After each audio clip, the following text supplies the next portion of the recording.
Après de vous avoir présenté les déchirures dégénératives atraumatiques, il est temps de parler des déchirures de la coiffe des rotateurs traumatiques. On va pouvoir suspecter une rupture de coiffe lorsque le patient nous exprime qu'il a eu un traumatisme avec une impotence fonctionnelle immédiate ou la présence d'une pseudoparalysie visible à l'examen clinique. On va observer chez le patient une perte d'amplitude active, mais la mobilité passive va rester intacte. Les tests comme les lac signs vont être également positifs. La majorité des déchirures traumatiques sont de taille moyenne à large, souvent supérieures à 3 cm, et touchent plus d'un tendon. Le tendon du supraépineux est le plus souvent concerné, mais il est fréquemment associé à une atteinte du subscapulaire et parfois de l'infraépineux. Les déchirures isolées du subscapulaire restent relativement rares, mais elles sont cliniquement importantes à détecter. Plusieurs mécanismes peuvent provoquer une déchirure de la coiffe, tels qu'une chute sur le bras tendu, un mouvement en rotation externe forcé, une luxation gléno-humérale ou encore un lever de charge trop lourde. On retrouve également des accidents liés au sport ou à des gestes violents du quotidien, comme par exemple se rattraper d'une chute à une rambarde. Tous ces mécanismes peuvent provoquer des lésions tendineuses en provoquant un stress brutal sur la coiffe. Lors d'une atteinte du supra ou de l'infraépineux, on va avoir une augmentation des forces ascendantes de la tête humérale.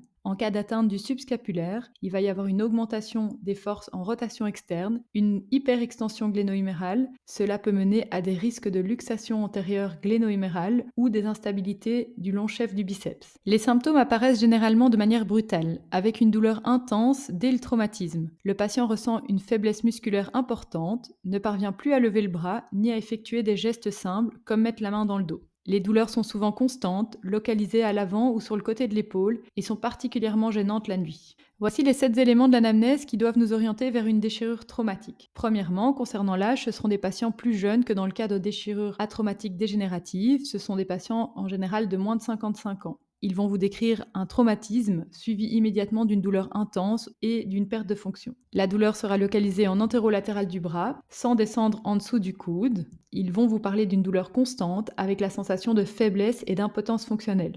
Tous les mouvements de l'épaule vont avoir tendance à aggraver leurs symptômes. Concernant la nuit, ils vont présenter une douleur nocturne et des difficultés à dormir sur le côté atteint. Et enfin, il est fréquent que le patient ait un mode de vie plutôt actif ou une pratique sportive régulière. Les tests décrits pour détecter une déchirure de coiffe que nous avons présentés dans le chapitre précédent vont également être positifs en cas de déchirure traumatique. On va pouvoir inclure une hypothèse de déchirure traumatique si on a un ou plusieurs tests positifs. A l'inverse, si le patient présente une perte d'amplitude passive, un test de Hawkins-Kennedy négatif ou un test de MTCAN négatif, on aura plutôt tendance à vouloir exclure une déchirure de coiffe traumatique. Si le patient ne présente pas de stroke sign ni de pseudoparalysie, une rupture de coiffe semble être peu probable. En présence d'une déchirure du subscapulaire, on observe typiquement une augmentation de la rotation externe passive, souvent associée à une absence de sensation de fin de course, traduisant une perte de stabilité antérieure de l'épaule. Lors des tests résistés en abduction et en rotation externe, une faiblesse accompagnée de douleur peut être révélatrice d'une atteinte de la coiffe des rotateurs. Un déficit de force supérieur à 50% en abduction est fortement évocateur d'une déchirure large ou massive. Il est également essentiel de vérifier l'intégrité du tendon du long biceps, souvent associé aux lésions de la coiffe, notamment en cas d'atteinte du subscapulaire. Une lésion bicipitale peut aggraver les symptômes et influencer la stratégie thérapeutique. Voici un résumé de l'évaluation des déchirures traumatiques de la coiffe.